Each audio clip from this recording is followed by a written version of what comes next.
Everyone, welcome back to my channel. চলে এসেছি এই অসহ্যকর ঠান্ডায় গরম গরম কিছু স্যুপের রেসিপি নিয়ে। তো তার জন্য এরকম ছোটো ছোটো বোনলেস চিকেন নিয়ে নিয়েছি, সেটাকে ম্যারিনেট করে নেব। একটু সামান্য পেপার পাউডার, সল্ট, একটু ভিনিগার, একটু গ্রেটেড জিঞ্জার আর গার্লিক দিয়ে ভালো করে একটু ম্যারিনেট করে নেব। আর ডিমের হোয়াইট পার্টটা দিচ্ছি, ইয়েলো পার্টটা দিচ্ছি না।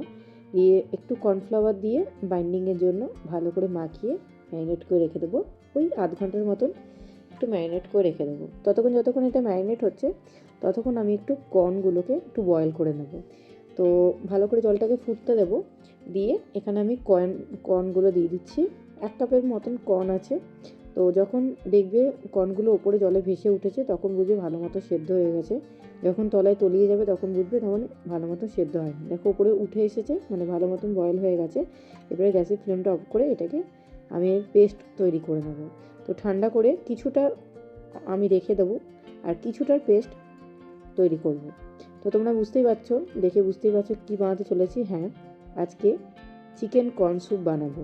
তো তার জন্য কর্ন স্যুপের যে ব্যাটারটা সেটা রেডি হয়ে গেছে। এবার যে ডিমের যে ইয়েলো পার্টটা ছিল সেটার মধ্যে একটু পেপার, একটু সল্ট আর একটু চিলি দিয়ে ভালো করে ফেটিয়ে নিয়ে এর একটা ডিমের ভাজা তৈরি করে নেব।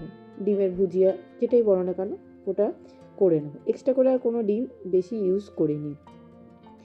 একটুখানি জাস্ট হালকা একটুখানি, বেশি কিন্তু ওভারকুক নয়, হালকা হালকা একটুখানি ভেজে নিয়ে তুলে দিতে হবে। আবার খানিকটা একটু তেল দিয়ে যে ম্যারিনেট চিকেনটা ছিল সেটাকে একটুখানি শর্টে করে নিতে হবে, ফ্রাই করে নিতে হবে বা ভেজে নিতে হবে, যা বলো, কিন্তু ওভারকুক নয়, জাস্ট হালকা।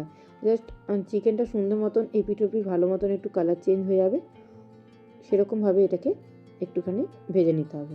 আবারও খানিকটা একটু তেল দিয়ে কর্নের যে ব্যাটারটা ছিল সেইটাকে ঢেলে দিতে হবে।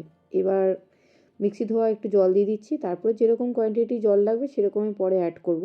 তো ভালো করে এটাকে ফুটতে দেব। স্বাদ মতন দিয়ে দেবো নুন, white paper powder, black pepper powder দিয়ে ভালো মতন মিশিয়ে নিয়ে পরিমাণ মতন এখানে জল অ্যাড করে দেবো। যতজন আছে স্যুপের যেরকম কোয়ান্টিটি তোমরা চাও পাতলা, সেরকমভাবে এটাকে দিয়ে দিচ্ছি। আর দিয়ে দিচ্ছি একটু ভিনিগার, একটু সোয়া সস, একটু টমেটো সস, চাইলে টমেটো কেচাপ বা রেড চিলি সসও দিতে পারো। এবারে যে ডিমের ভাজাটা করে রেখেছিলাম সেটা অ্যাড করব, আর যে চিকেনটা করেছিলাম সেটা অ্যাড করব। দিয়ে সমস্তটা ভালো করে মিশিয়ে স্যুপটাকে ফুটতে দেবো ভালো করে। আর খানিকটা যে কর্ন ছড়িয়ে রেখেছিলাম সেটাও দিয়ে দেবো। তো চিকেনটা দেখো কত সুন্দর কিন্তু শেষ হয়ে মানে সেদ্ধ হয়েছে। বেশি আর করা দরকার নেই, আর একটু স্প্রেড করে দিচ্ছি যাতে মুখে পড়লে খুব সুন্দর লাগবে। তো এটা হচ্ছে খুবই হেলদি একটা স্যুপের রেসিপি। এবার আমি বড় চামচে 1 চামচ কর্নফ্লাওয়ার গুলে রেখেছিলাম সেটাকে এখানে দিয়ে দিচ্ছি। ব্যাস, আমাদের কর্ন স্যুপ একদম রেডি। কিছুটা গার্নিশের জন্য আমি স্প্রিং অনিয়ন অ্যাড করছি। তোমরা চাইলে এমনি হালকা একটু ধনেপাতা বা হালকা অনিয়নের যে হোয়াইট গ্রিন পার্ট মিলে যেটা হয় সেটাও অ্যাড করতে পারো। তো আমি শুধু একটুখানি স্প্রিং অনিয়নের গ্রিন পার্টটা অ্যাড করেছি। তো আমাদের একদম হেলদি চিকেন কর্ন স্যুপ একদম রেডি উইথ এগ ফ্লেভারটাও এখানের মধ্যে আছে। এটা বাচ্চা বড় থেকে শুরু করে সবার খুব ভালো লাগে। যে হারে যে পরিমাণে ঠান্ডা পড়েছে, গরম গরম স্যুপ খেতে কার না ভালো লাগে। আর বিকেলের দিকে একটু স্যুপ খেলে দেবে পেটটা বেশ ভালো মতন ভরাও থাকে, আর খেতেও খুব ভালো লাগে। ঠান্ডা লেগে থাকলে স্যুপ তো খুবই ভালো লাগে।